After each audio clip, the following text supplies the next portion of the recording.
ئەوەی دەیبینن بەردەم ماڵی چالاکوان و کەسە دیاری بادینان مەکی ئامێدیە کە لە 2022 هەوڵی سوستاندنی هەموو خێزانەکەی مەکی ئامێدیاندا و هەموو گومانەکان لە پارتی دیموکراتی کوردستاندا ڕۆ لەبەر ئەوەی مەکی پێشتر هەوڵی تیرۆریستی بەرامبەر کرابوو کۆمەڵێک هەوڵی هەڕەشا داخستنی پەیج و ئەکاونتی درابوو بۆ هەموو گومانەکان لە پارتیە و بەداخەوە ئەوە سۆپەر کارێکی تیرۆریستی کە مەگەر بەسدا شوقا ئیدا پەنایان لەو بردبی لە ڕۆژهەڵاتی ناوەڕاست و ئەفریقیا لە ئەوروپا هیچ هێزێک جورئەتی نەکردیە هەوڵی سوستاندنی یەک خێزان بدات لەسەر ئەوەی کەسێک کە بە زمان قسە دەکاتن بەخنە دەگرێتن سەرنجەکانی خۆی لە پەیجێکی سوسیال میدیا بڵاو دەکاتەوە ئەوش نیشانەی ئەو پەڕی ئیفلاسی پارتی دیموکراتی کوردستان دەکات لەبەرەوەی ئەو هێزە عمریەوە بووە پیرە حزێکێک لە پیرە حزبەکانی ڕۆژهەڵاتی ناوەڕاستدا خاوەن ملیارەها دۆلارە ئەڵێ خاوەنی هەموو کاسەتا دەنگدەرێکی حزبی ڕقەمیەکی بێڕکابەرم کەچەوە دەبینی لە پەیجی سوسیال میدیا دەترسێ دوو ئەو کاروچالە ئەو کارە ئێرهابیان تۆرە سەیکە هەر هەمومان هەوڵ دەدەین بە زمانی خەباتی جەماوەری تەلەفۆنان یعنی لایڤە پەیجەکانمانە خەبات دەکەین دەچینە ناوەندە سیاسی و ئەوەکان بەڵام پارتی چ دەکاتن بڕوا بکەم ماوەیەک مەکی ئامێدی لە سوسیال میدیا مەمنوع کرابوو لەبەر ئەوەی ناوی ڕێکخراوی جیهانی کەتە پشت مەسەلەکە و خەڵکی زۆر بەتوانە لەگە فەیسبوک کەوتە گفتوگۆ هەتاوەکو ئەو ناوەی لادرایە و دەتوانم بڵێم تا 50 پەیج و ئەکاونتی بەشێکمان بەگشتی لە ناوچوو لە یوتیوب لە هەموو ئاپەکانی سوسیال میدیا لەوەش خەتەرتر چەندین حاڵەتی بەرامبەر بەش چەند چالاکوانێک لە ئەوروپا هەوڵی تیرۆریستی ئەنجامدرا و تۆمەتکاری و هەوڵدان بۆ دروستکردنی فتنە لە ناو چالاکوانەکانی بادین ئەوروپا و کێشەنانەوە و بەداخۆ هەندێکیان کەتنە ناو ئەو گەمە سیاسیانەیان دەستی دووەکانیشان بەگەڕیە خستن جگە لە دۆزینەوەی دەیان تۆمەتکاری بەرامبەر هەمومان بەڵام هەموو ئەوانیان فەشلی هینا لە بەرامبەر ئیرادەی خۆراگری ئێمە ئەو پۆلە هاوڕێی ئەوروپا بۆ بەڕادەیە کۆمەڵێکردن تا ئێستا ناوە یعنی ئەو گورزەی لە ناوە چالاکوانەکانی ئەوروپا لە دەنگە ڕەخنەگرە ڕادیکالەکان بووە هیچ هێزێکی سیاسی نەیتوانیە ئەو گورزانیان لێ بدا بە پێچەوانەوە ڕوبەڕووی زۆر شکست و ئابڕۆچوون بوونەتەوە و لە هەموو ئەوانەش گرنگتر بەهۆی تەلەفۆنانەکانیان لە یاساوە هاوکات شقامەکانی ئەوروپاشان لێ بۆ تا هەموو پڕ لەمین هاوڕێیان تیرۆری سەردەش و سۆران و کاوە و شەیدویدات وەرسەی کە دوای تیرۆرەکانی ئەمزانە هەموو ناوچەکانیان هەموو کوردستان چەندە بڕچبڕکانشی دروست بوو وەرە تۆ سیرکە زیندانیانی بادنیانجیە کابینەیەکی فەشل پێهینا لە ناوەندە نێودەوڵەتیەکان گەورەترین شکستی دیبلۆماسی تووشی مەسرۆر بارزانی کرد بۆیە سقەتان بەخۆ بێ ئێمە هێزێکی گەورە و کاریگەرین و بەڕادەیەک ئەوەی بەرامبەر ئەو دەنگە ڕەخنەگر و بێرانەی لە کوردستان و ئەوروپان دەکرێت بەرامبەر هیچ حیزب و ڕێکخراوەک نەکرایە لە پاکەکە بگرە لە یەکێتی بگرە ئەو ململانەیە کە کرایە یعنی بە توانایەکی کەم بەڵام بە ئیرادەیەکی بەهێز توانایە گەورەترین شکستی دیبلۆماسی سیاسی بەرامبەر پارتی تۆمار بکرێتن لە هەموو ئەوانش بار هەندێک شڕەخنە لە هەندێک دەنگ بگرین هاوڕێیان چالاکوانێژ وەکو مەکی ئامێدی با ئەمە باسی ئەو بکەین ئەوە چەندین حاڵەتە هەوڕی لووتکەی ئەرهاب بەرامبەری دەدرێت بە هەزاران خەڵکی خۆپی ئازادی خواست جورئەت ناکە ڕەخنەیەک بگرێ لە کاتێکدا بە ڤیدیۆیە کە هەوڵی سوستانی ماڵی دەدرێت ئەنسانێک ئەمن داعشە بڕوا بکەن خەڵکی ئیسلامیەکان بووە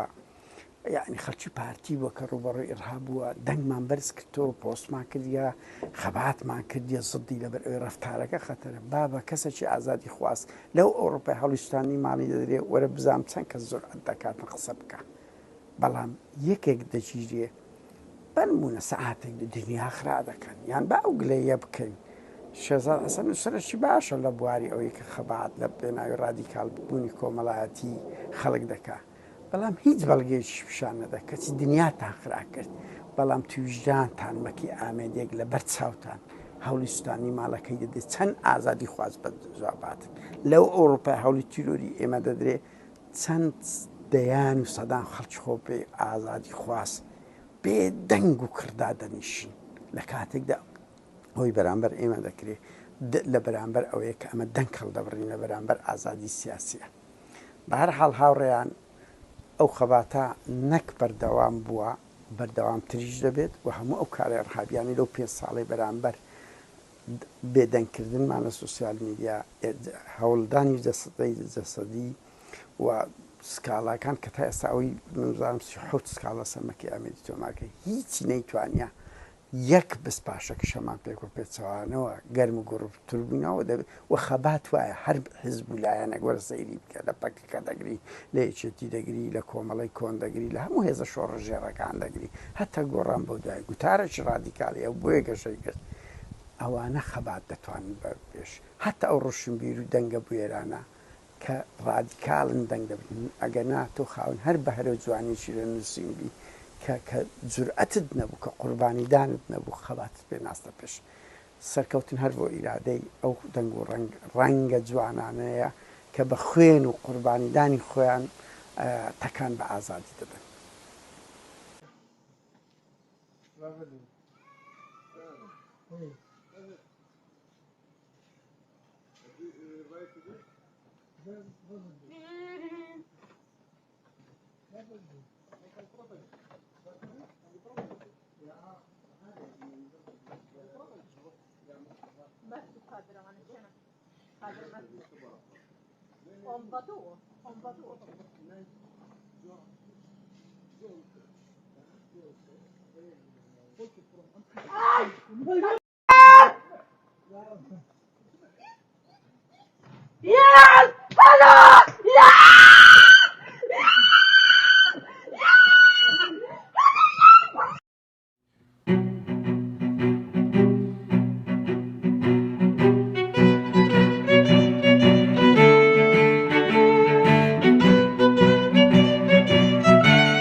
مرحبا چۆنی؟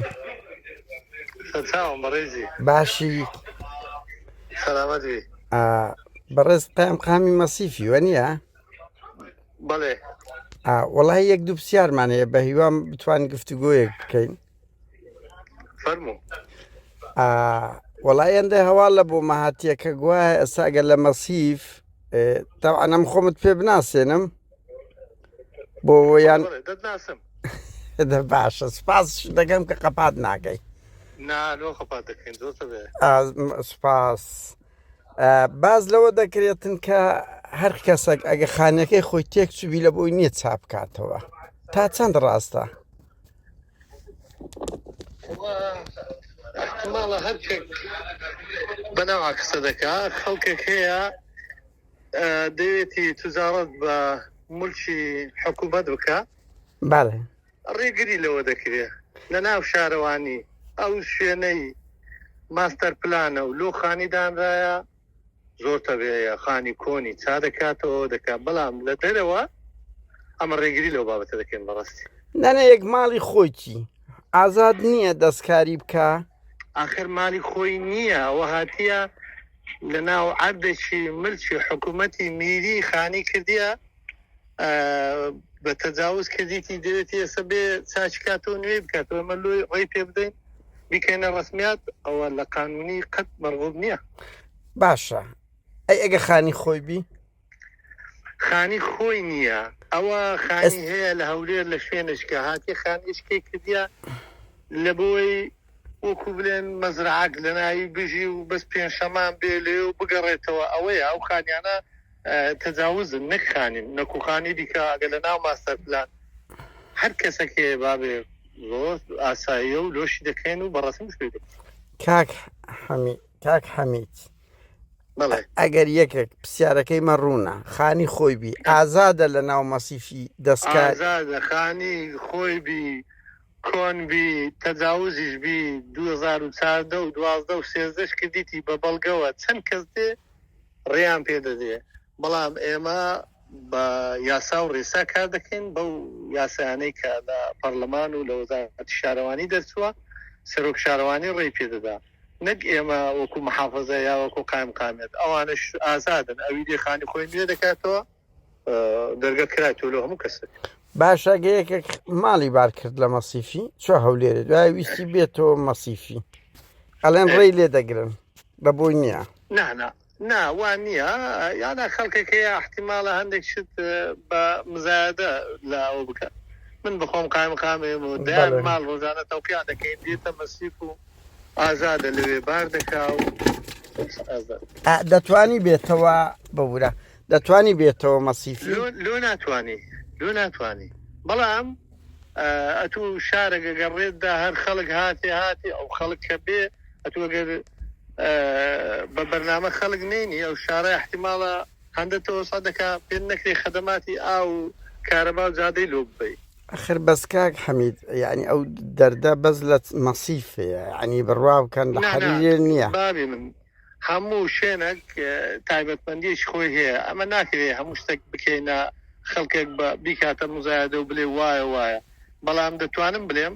ئەوەی ئێستا یاسا لە مەسیف جێبەجێ دەکرێت لە هیچ قەزایەک جێبەجێ ناکرێت یاسا وەک خۆی جێبەجێ دەکەین کە من قایمقامی بوومە و قایمقامیەوە و پێشتر لە شوێنەکانی کە بوومە خوا لە سەرمە لە هەموو ڕووە ئیدارەکان و عەدالەتێک و یەکسانیەک لەوێ هەیە لە هیچ شوێنێک نەبی بە بەڵگەوە یان کاک حەمید خەڵکێک پارتیش نەبی با ناوی هیچ حزبێک نەدەین وەکو پارتێک حسابی لۆ دەکەن لە مەسیف من خۆزگا هەندێک واقعال هەیە بە خۆتان بیدن بەجێ خەڵک ئەم بۆ تەلەفۆن لۆ دەکەم کاک حەمید وا پێت دەڵێم هەموو ئەحزابەکان لە ناو مەسیف خەڵکی ئەحزابی دیکە لە ناو مەسیف ماڵی هەیە مقرڕ معزز دەژی خەڵکی هەموو ئەحزابەکان کە لە کۆڕێکە عایدی ئەمە ئەویش معزز مقرڕ لێ خۆیان دەژین و لە بەستۆڕەش بە هەماش بەس کاک حەمید بەغەڵەت تێم مەگە ینی ئەسە مەسە مقڕیەکێتی لە مەسیفی نییە وایە نا زۆر هەندێک تایبەتمەندی هەیە احتیمالە مقڕی ئێمەش وایە حزبی ئەمە سەر بە پارتی هەندێک شوێن نەبی ئەوە هەندێک تایبەتمەندی هەیە ئەتوش دەبێەوە قبولکەی ئەمنیش دەبێ قبولیکەم یانا ئێمە ئینسانین دەبی واکە حال بی نابی ئەوەی بە مێشمان دێ یاوەتە تو بلێ مقڕی ئەحزاب لەناو مەسیفە بیان بڵێم مقڕی پارتی دەبی لەناو